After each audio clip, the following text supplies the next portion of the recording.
Hi, hello there, I'm Drake and welcome to another day on Dartmoor. And today we're going to do no dig gardening. And why no dig? Well, that's because it saves your back, but it also means you're not interfering with the ground. You're not interfering with the soil structure. There's a lot going on under our feet, and there's a lot to be said for just leaving it alone, letting it get on with it. And so what we're going to be relying on is mulching, and what we're going to be mulching with is what I'm sitting on, which is straw and some hay. And this stuff has been sitting around over winter.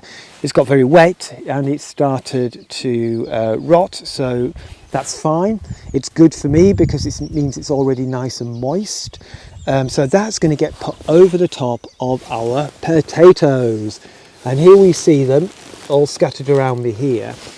And what I'm doing is I'm laying them on the surface in the same way I might plant them in the ground. So the same distance, about 30 to 40 centimetres apart.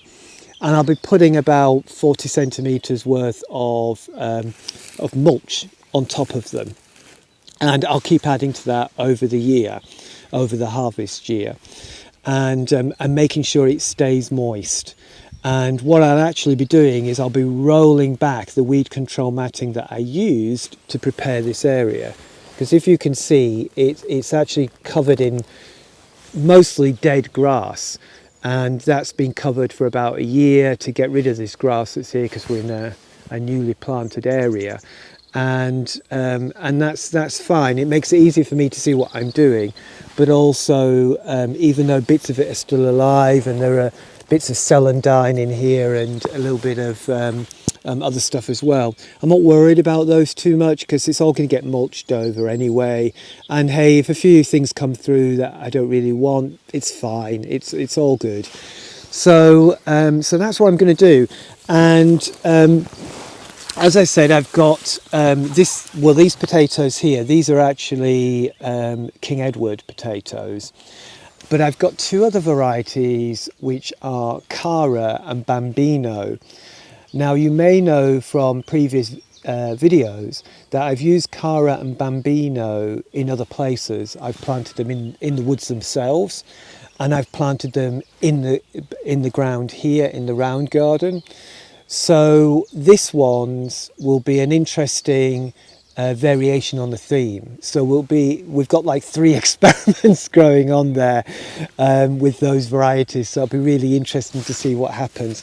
So with these guys, literally all I'm doing is I'm just going to kind of just put loads and loads of this stuff all over, and it's just so beautifully rotten. And I don't know if you've ever composted and that you've found somehow, and it's almost inexplicably, like there's a potato in your compost heap and growing, because it's a wonderful place to grow. And so in some ways that's kind of what we're creating here. It's like a composting system on top of our potatoes. And they're going to just love all the nutrients which are going to get released from all this straw and hay that I'm chucking around all over them, and do very, very, very well. So I won't do absolutely everything right now, just for the sake of time and you watching this video.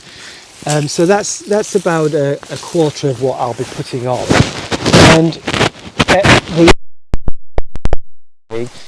and I'll do a little bit now, is I'm going to just do some gentle watering.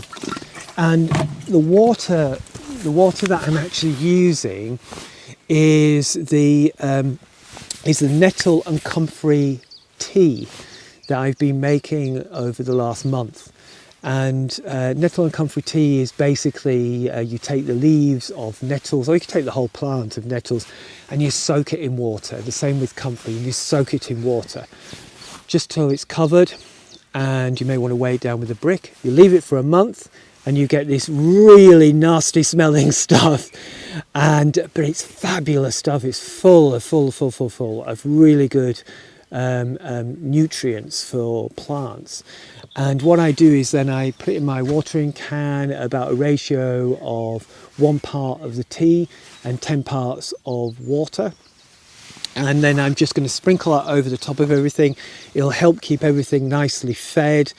And that will pretty much be it. And then what I'll do is roll back. I don't know if you'll see this, should be able to, but this is the weed control matting I was talking about. And I'll just roll that back, and I will leave that there probably for about two weeks, just because it helps hold the moisture in, and it's quite dry at the moment, so it will really help, and I won't need to actually keep lugging water up from the stream or lugging water up from the pond. So it will help me, and it will help the potatoes, and it will help the whole process. And that, my friends, is that. So thank you very, very much for coming along and joining me today, and thank you for your listening, and I hope you have a really, really great day, and I will speak to you again soon. Bye bye.